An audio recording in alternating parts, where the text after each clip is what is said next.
धरनों पर जो किसान बैठे हैं उनको बाकी चीज़ें जो आ रही हैं वो आपने देखा। किसी ने पानी की व्यवस्थाएं की, किसी ने खाने की, किसी ने रहने के लिए टेंट की। एक बड़ा सवाल है, बिजली कहाँ से आ रही है? क्योंकि यहाँ जो बिजली के बहुत सारी ऐसी चीज़ें हैं, चाहे मोबाइल को चार्ज करना है या फिर लाइट की व्यवस्थाएं हैं, तो उसके लिए बिजली बहुत ज़रूरी चीज़ है। ये सवाल हमारे भी दिमाग में आया और जब व्यवस्थाएं देखी तो पता चला कि और चीज़ों का तो पता नहीं, लेकिन बिजली एग्जाम्पल सेट कर रही है। कनेक्शन लिया हुआ है किसानों ने, कमाल की बात है। इस वक्त शाहजहाँपुर में हम लोग हैं, जो राजस्थान को जोड़ने वाला हाईवे है, और हमारे साथ राजस्थान किसान सभा के अध्यक्ष हैं और साथ में महासचिव हैं। तो उनसे जानने की कोशिश करते हैं कि क्या प्रोसेस उन्होंने अपनाया है, किस तरीके से उन्होंने बिजली का कनेक्शन यहाँ पर लिया है। छगनलाल जी, आपसे मैं शुरुआत करूँगा। कैसे बिजली जो आपने बताया था कि कनेक्शन आपने लिया है, ये कमाल कैसे हुआ, हाईवे के ऊपर कनेक्शन? जी, हम यहाँ 13 तारीख को आए और 13 तारीख का भी हम थोड़ा सा आपके माध्यम से ये बताना चाहते हैं कि पूरे देश में जो आंदोलन है वो 26 तारीख से शुरू हुआ, लेकिन राजस्थान में पंचायतों के इलेक्शन थे, 11 तारीख को कंप्लीट हुए और उसके बाद हम 12 को तैयारी करके 13 को आए। 13 को आते ही यहाँ कोई आसपास में कोई बिजली का व्यवस्था नहीं थी, इसलिए हमने हमारी गाड़ियों में जो कुछ था उनसे मोबाइल का इस्तेमाल किया, थोड़ा बहुत हमारा बाइक और दूसरा रसोई चलाने के लिए जनरेटर का व्यवस्था किया। उसके बाद में दूसरी जो उससे जो पूर्ति नहीं हो रही थी, तब फिर हमारे अखिल भारतीय किसान सभा के स्टेट के लीडर हैं BS मील, जो पहले बिजली के एसी रहे हैं, उनको हमने ये जवाबदारी दी कि आप यहाँ बिजली की कोई व्यवस्था करें। तो वो यहाँ एक कौन सा कस्बा है पास में, इधर अलवार का, उसके एसी के ऑफिस में गए और वहाँ से बात करके टेम्परेरी जो कनेक्शन है उसके लिए अप्लाई किया। अखिल भारतीय किसान सभा ने या किसान संयुक्त मोर्चा के जो प्रतिनिधि हैं उनके तौर पर, और वहाँ के AN कार्यालय में हमने एक टेम्परेरी कनेक्शन का आवेदन किया। तो कितना खर्च इसमें आया?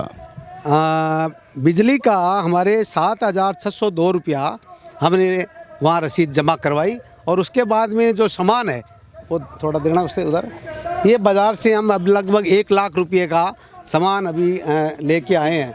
इससे इस सामान के माध्यम से हम जो है ये बिजली का पूरा जो कनेक्शन है वो हमारे जो एसी है BS मील, उनके 3-4 दूसरे जो कार्यकर्ता हैं उनके ज़रिए पूरा ये 3 किलोमीटर में बिजली लाइन का जो काम है वो जारी है। तो इनका बिल भी कोई आएगा? इनका बिल भी हमारा संगठन भरेगा निश्चित रूप से। तो ये कानून में प्रावधान है कि वैकल्पिक तौर पर कनेक्शन अगर चाहिए तो मिल जाता है, जिसका आपको पता था तो आपने ले लिया? जी, हम लंबे समय से बिजली आंदोलन के एक्सपर्ट हैं। राजस्थान, पूरे हिंदुस्तान में बिजली का आंदोलन जो है वो सबसे अहम है। तो सारी जो चीज़ें जो बिजली बोर्ड के जो बड़े से बड़े आला अधिकारी जानता है उससे ज़्यादा बेहतर, और यहाँ तक कि उसका विद्युत मंत्री जानता है उससे भी ज़्यादा बेहतर जानकारियाँ हम इन सब चीज़ों के बारे में रखते हैं। इसलिए हमने हमारे एसी को, रिटायर्ड एसी को भेजा और उन्होंने ये कनेक्शन लिया। टेम्परेरी कनेक्शन कोई भी आदमी, वो कोई भी मंचन करता है, नाटक करता है, सर्कस करता है, उन सबको टेम्परेरी कनेक्शन मिलता है। तो आंदोलन के लिए भी सरकार इस तरीके की सुविधाएं देती है? नहीं, ये तो नियम है, बिजली बोर्ड का नियम है कनेक्शन का, सरकार सुविधा नहीं है, सरकारी सुविधा नहीं है, बिजली बोर्ड का नियम है। उस नियम के तहत हमने ये काम किया। तो एक बार तस्वीरों में आप देखिएगा, ये एक टेम्परेरी सा टेंट लगा हुआ है यहाँ हाईवे के ऊपर। कमाल की बात है कि नेशनल हाईवे जो है उसके ऊपर ये टेंट लगा है, और उसमें बिजली की व्यवस्था भी अवैध तरीके से नहीं, जैसा अमूमन होता है, बल्कि संवैधानिक तरीके से विधिवत रूप से सिक्योरिटी मनी जमा करवा करके और यहाँ ये कनेक्शन लिया गया है। ये देखिएगा, ये तार जो लगी हुई है, बल्ब इन लोगों ने लगाया है, और जो उपकरण इस तरीके के हैं जो बिजली से चलने वाले हैं उनको ये लोग बिजली से चलाते हैं, और इसका बिल भी आएगा जो किसान सभा भरेगी। तो ये जितने भी टेंट है यहाँ, इसके अलावा भी उन सब में इसी तरीके से बिजली की व्यवस्थाएं हैं। इन्होंने बताया कि 1 लाख रुपए से ज़्यादा की राशि का ये उपकरण बिजली के कनेक्शन लेने के बाद इन लोगों ने खरीदे हैं। जी, यहाँ हमारे सिर्फ बिजली का कनेक्शन ही नहीं है, इन्वर्टर भी है। एक नई चीज़ है, वो जो बल्ब है वो बिजली से है, अभी देखिए वो बंद है उधर। ये जो है बल्ब है ये इन्वर्टर से है। इन्वर्टर का मतलब ये 450 रुपये में आता है ऑटोमेटिक, जो बिजली जाने के 4 घंटा बाद भी चलता है। इसलिए कोई भी ऐसी चीज़ हमने यहाँ मुहैया कराने से वंचित नहीं है कि यहाँ इन्वर्टर की भी सुविधा है, बिजली की भी सुविधा है। चलिए सर, कनेक्शन के बहाने कम से कम आपको ये तो पता चला होगा यहाँ बिजली रहती कितनी है। गांव जैसे ही हालात हैं कि यहाँ कुछ ठीक ठाक है? नहीं, अच्छे हालात नहीं है, वही बिजली जो है कमी रहती है यहाँ, क्योंकि ये जो डीपी है यहाँ नज़दीक की वो ग्रामीण कनेक्शन की है। तो ग्रामीण जो फीडर है उससे बिजली आपको आती है, तो 24 में से कितने घंटे बिजली रहती हो? अब पता नहीं, दिन में तो हम आंदोलन करते हैं, देखते नहीं है, शाम को आ जाती है और मोबाइल चार्ज हो जाता है, उससे ज़्यादा अभी कोई ज़रूरत नहीं है। अभी थोड़ा कोई आगे देखेंगे, गर्मी आएगी, एसी लगाना होगा तो फिर देखेंगे कितना टाइम लगती है। सर्दी में तो कोई दिक्कत नहीं है। तस्वीरें काफ़ी चलती हैं, किसान पिज्ज़ा खाता है, पता नहीं क्या क्या खाता है। यहाँ पे भी ऐसी कुछ चीज़ें खा रहे हैं क्या किसान? किसान जो है, दुनिया में जो भी लोग कुछ खाते हैं वो सारा पैदा किसान करता है। ये अलग बात है कि किसान की मजबूरियां है, उसका आर्थिक स्थिति ऐसी है। मैं कश्मीर गया हूँ जहाँ सारी बेहतर चीज़ें बनती है। मैं केरल गया हूँ जहाँ सारी जो फ्रूट्स हैं, ड्राई फ्रूट्स हैं, वो सारी चीज़ पैदा होते हैं, किसान ही पैदा करता है। लेकिन वो अपनी आर्थिक ज़रूरतों की वजह से, मैं बहुत सारे जो किसान हैं वो 10 किलो, 20 किलो, 30 किलो, 40 किलो दूध पैदा करते हैं, लेकिन अपने घर में वो 1 लीटर 2 लीटर ही दूध रख पाते हैं, बाकी सारी चीज़ें देनी पड़ती है। लेकिन जब जच जाए हमारे, तो फिर हम किसी को दें या नहीं दें, हमारा खाना हमारा पहला हक पड़ता है। जी बिल्कुल, अच्छी बात है। प्रेमाराम जी हमारे साथ हैं, अध्यक्ष हैं किसान सभा के, पूर्व विधायक हैं। सर, काफ़ी चर्चाओं में आप रहे, पूरे मीडिया ने आपको कवर किया कि एक ऐसा इंसान जो झोपड़ी से निकल करके विधायक बना, विधायक के बाद भी झोपड़ी में। क्यों मन में नहीं आया कि औरों के तरीके से कोई कम से कम कुछ तो संचित किया जाए? वो ऐसा है, ये जो आपका सवाल है वो कांग्रेस और भारतीय जनता पार्टी के नेताओं में तो मन में रहता है, सही है। लेकिन जब जनता के साथ रह कर के जन आंदोलनों में आप भाग लेने वाले, चाहे पार्लियामेंट के मेंबर बन जाए, चाहे असेंबली के मेंबर बन जाए, चाहे मिनिस्टर बन जाए, ये संभव ही नहीं है। जब सड़कों पे सोना, जनता के बीच रहना, तो ये उन सुख सुविधाओं से दूरियां बन जाती है स्वतः ही।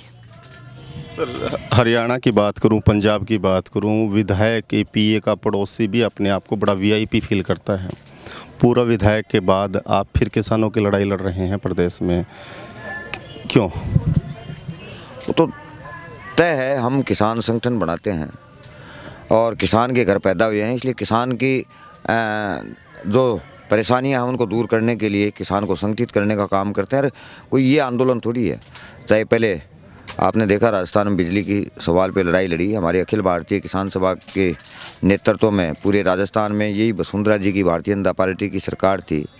रोल बैक करना पड़ा, सन 57 में पड़ाव डाला, 2005 में डाला, अभी 2017 में डाला, और शायद मैं समझता हूँ भारत में पहला आंदोलन है कर्जा माफ़ी का। पहला प्रांत है राजस्थान प्रांत, जहाँ किसानों को संगठित करके भारतीय जनता पार्टी की 260 विधायक रखने, 200 में से 160 विधायक रखने वाली भारतीय जनता पार्टी की वसुंधरा जी की सरकार को भी झुकना पड़ा और 50,000 रुपये तक का कर्जा माफ़ी राजस्थान के किसान का किया। उसके बाद किसान आंदोलन, पूरे देश के किसान आंदोलन को एक बहुत बड़ी मजबूती मिल पाई। बहुत अच्छा आंदोलन आपका रहा, बहुत ज़मीनी संघर्ष आपने किया। मैं दोबारा अपनी जिज्ञासा पे लौटता हूँ। माना कि आपने अपने दिमाग और दिल को मना लिया था कि मुझे ईमानदारी से काम करना है, मुझे एक नया पैसा नहीं चाहिए, लेकिन एक दबाव होता है परिवार का, बच्चों का, बीवी का। क्या इस तरीके का कोई दबाव आप पर नहीं आया तो उसको कैसे झेला? वो तो जब बीवी, बच्चे या परिवार को आप चिंतन के द्वारा समझ पैदा नहीं करेंगे, जब वास्तविक धरातल की समझ पैदा नहीं करेंगे, तो निश्चित तौर पे वो हवा में उड़ेंगे। और प्रैक्टिकल आप धरातल पे उनको सारी चीज़ समझा देंगे, मानसिक तौर पे कर देंगे, तो वो आपके, मैं नहीं, मेरा बेटा भी इस आंदोलन में मेरे साथ है। आज जहाँ 13 तारीख से हम जहाँ इस पे आए और यहीं पे रोक दिया, तो जब मैं बैठा हूँ मेरा बेटा भी बैठा है, पीछे से घरवाली है, घर का काम चला रही है, उसे पता है कि आंदोलन में ये उसका दिमाग उधर डाइवर्ट कर देते, तो वो हवा में उड़ना शुरू हो जाता, और इधर जनता के सवालों पे डाइवर्ट कर दिया, तो निश्चित तौर पे जैसा मैं सोचता हूँ वैसा ही मेरा परिवार सोचता है। वर्तमान जो संघर्ष है किसानों का 3 कानूनों के ऊपर, भविष्य क्या देखते हैं इस पूरी लड़ाई का?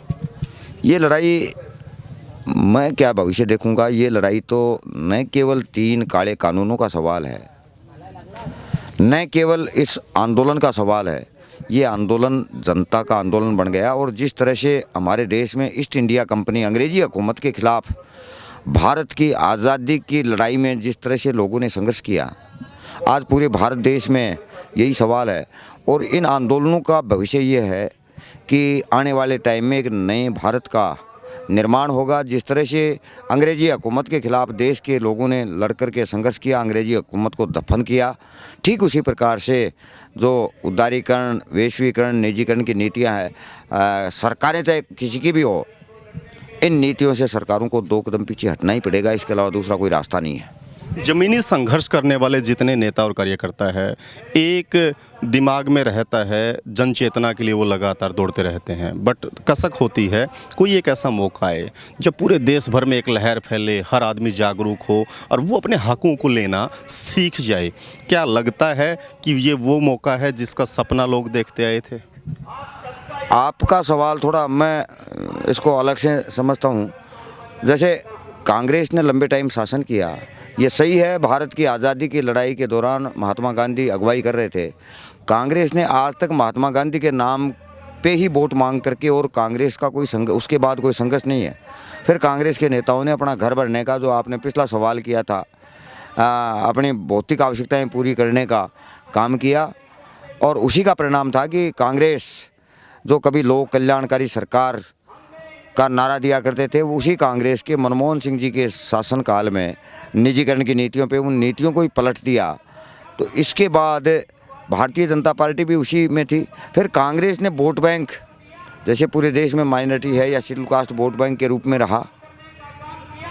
भारतीय जनता पार्टी ने यही किया, हिंदू और मुसलमान को फैलाने का काम किया, हिंदू और मुसलमान को बांटने का काम किया, जिससे वोट बैंक की स्थिति, चेतना जागृत करने का काम इन्होंने किया ही नहीं। ये मौका तो पहला मौका है भारत में किसान आंदोलन, जिसमें हर बिरादरी का, हर स्टेट का, हर तरह का, छोटा, लघु, सीमांत, बड़ा, सारे किसान इसमें पूरे देश में पार्टिसिपेट कर रहे हैं। ये पहला मौका है जहाँ चेतना विकसित होने की, और किसान भी महसूस कर रहा है कि जहाँ मैं हिंदू और मुस्लिम में बटा था, यहाँ हिंदू और मुसलमान की कोई परवाह नहीं है, सारी कौमों के लोग।